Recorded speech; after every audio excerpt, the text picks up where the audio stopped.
ক্ষমা যে উপহার নিজের জন্য। আমার মা একদিন বলেছিল, যদি কেউ তোমাকে কষ্ট দেয় তাকে তুমি ক্ষমা করে দিও, কিন্তু কখনোই তুমি ভুলে যেও না সে তোমার সঙ্গে কি করেছিল।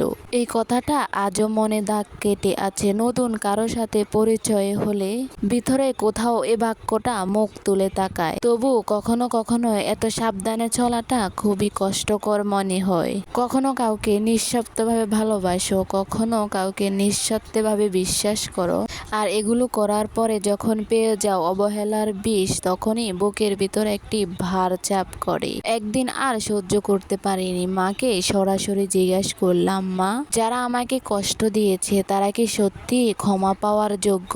মা তখন প্রতিদিনের কাজগুলো গুটিয়ে রান্নাঘর থেকে বেরিয়ে এসে বসে তারপরে মুচকি হাসি দিয়ে বললেন, মা, প্রত্যেকেই ক্ষমার যোগ্য।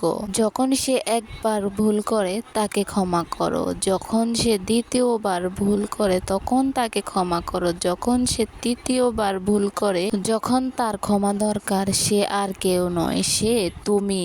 আমি অবাক হয়ে তাকিয়ে রইলাম, প্রশ্নটা যেন চোখ দিয়ে বের হয়ে গেল।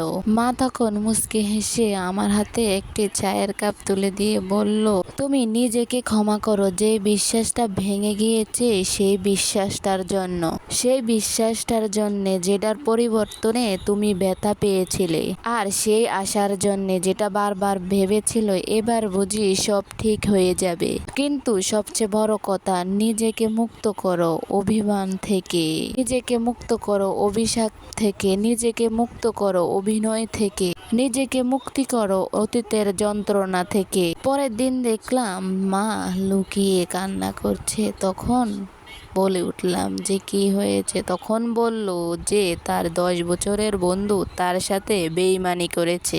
তখন আমি মাকে জিজ্ঞাসা করে উঠলাম, তুমি কি এখন তাকে ঘৃণা করো? তখন মা বলে উঠল, আমি তাকে ঘৃণা করি না, আমার দৈনিক তার ঘৃণার কোনো জায়গা নেই।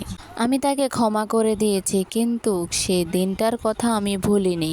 আমি তার কথাগুলো এখনোই ভুলিনি। একদিন সে যখন দেখবে আমি হাসছি, তখন সে বুঝবে যে এই ভারটা কে বেশি বয়েছিল। যে মানুষ তোমাকে সবচেয়ে বেশি কষ্ট দিয়েছে তাকে দেখানো হলো তুমি কিভাবে ভালো আছো সবচেয়ে বেশি।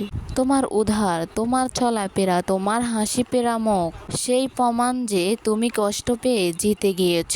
আমাদের জীবনে আমরা একটাই জীবন পাই, সেই জীবনটা কোনো অপরিচিত মানুষের জন্য, কোনো অবহেলিত মানুষের জন্য নষ্ট করার কোনো দরকার নেই। যারা তোমার হৃদয়ে ক্ষত রেখে চলে গিয়েছিল তাদেরকে দেখাও তারা কি হারিয়েছে, আর সেই ব্যথাকে তুমি কিভাবে শক্তি লাগিয়ে কাজে লেগিয়েছ।